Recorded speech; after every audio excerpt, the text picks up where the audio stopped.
Now to the bus service where I live in Westwood. It appears that service will be discontinued on St. Charles Street, Bedson Street, and on Rouge Road between Sansom and Portage Avenue, and replaced by a feeder bus through residential areas. Currently, I'm spoiled. I need to only walk 193 steps to reach a bus stop where 22 Westwood takes me directly to downtown via Rouge to Portage Avenue. On the proposed plan, I can either choose to walk 653 steps over 10 minutes in ideal conditions to Portage Avenue, but on return that increases to 12 minutes plus and another 450 steps. Or I can choose to walk 450 steps to catch a feeder bus on a connector route, which might run once every 15 to 60 minutes. Not a big deal for me, but I'm a young senior. The feeder will go along residential streets, possibly only at 30 kilometers an hour, that were not designed for bus traffic, and having to pass by a middle school where the bus will have to wait for children to load and unload off the school bus before it gets to Portage Avenue, or have to wait for and transfer onto Portage Avenue bus.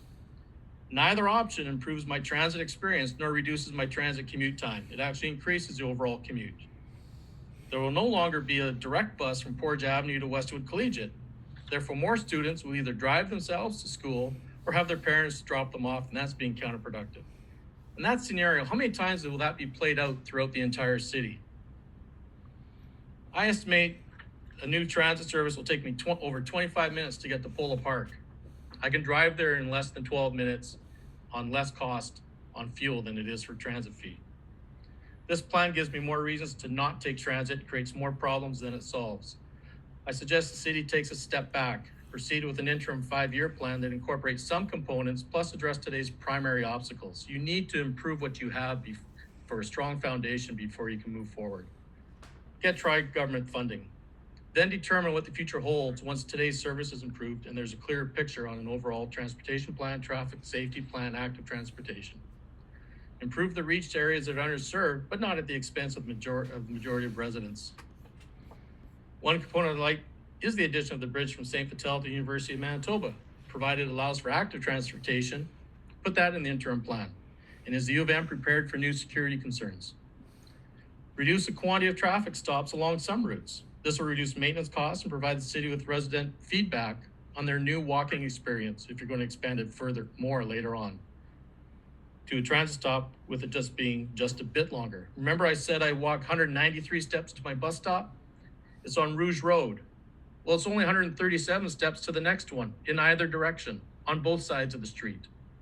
You could take 2 out of the 3 on each side for a reduction of 4 transit spots in a distance of less than 200 meters. How many times is that duplicated through the city where we have a bus stop every 150 yards? Get more articulated bendy buses en route during the commute times and add more super express routes. I frequently took the bus from work for a period of time. It was over an hour, the total commute with the transfer downtown. Had to stand from Portage Memorial to Mount Royal on the bus. Many times a bus would pass by because it was full. And by the way, bus riding etiquette is a thing of the past. Back in the day, we didn't need a policy for people to move to the back and give up your seat for a senior or to a mom with kids. Frankly, the overall bus experience is terrible.